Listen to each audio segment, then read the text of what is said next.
Israeli Prime Minister Benjamin Netanyahu accuses Hamas of making new demands about which Palestinian prisoners will be released in exchange for the hostages in Gaza. He says his security cabinet, slated to vote on the deal today, won't meet until Hamas drops back down. Wednesday, crowds cheered in the streets of Gaza when Qatar's prime minister made the announcement of a ceasefire agreement.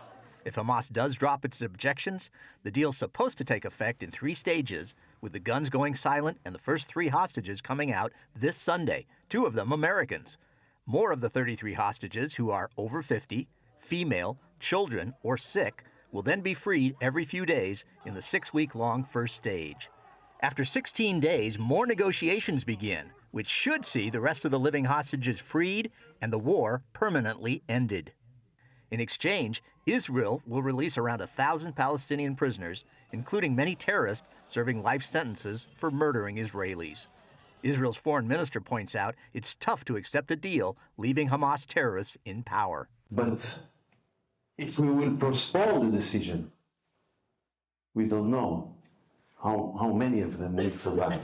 Hostage families are reacting with a combination of joy and dread, rejoicing their relatives may be freed soon, fearful that many may never come back.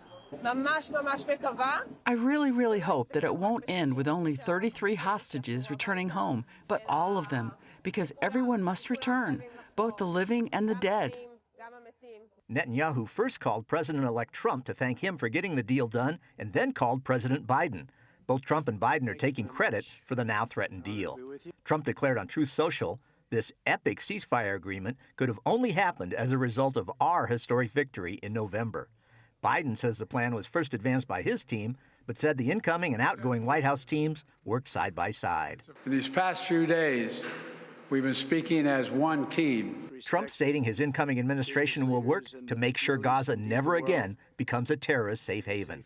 On CBN's Faith Nation, former IDF spokesman Jonathan Conricus objected to the potential deal letting Hamas survive. Hamas in power means more war, more terror, more instability, more suffering in Gaza, and it means that we're kicking the can down the road and we're not really solving the problem.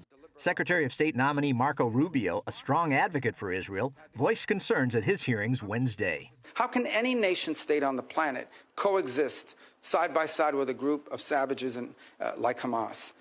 As for the deal, yesterday Israel's president called for his government to approve the deal for the sake of the hostages. Paul Strand, CBN News, Jerusalem.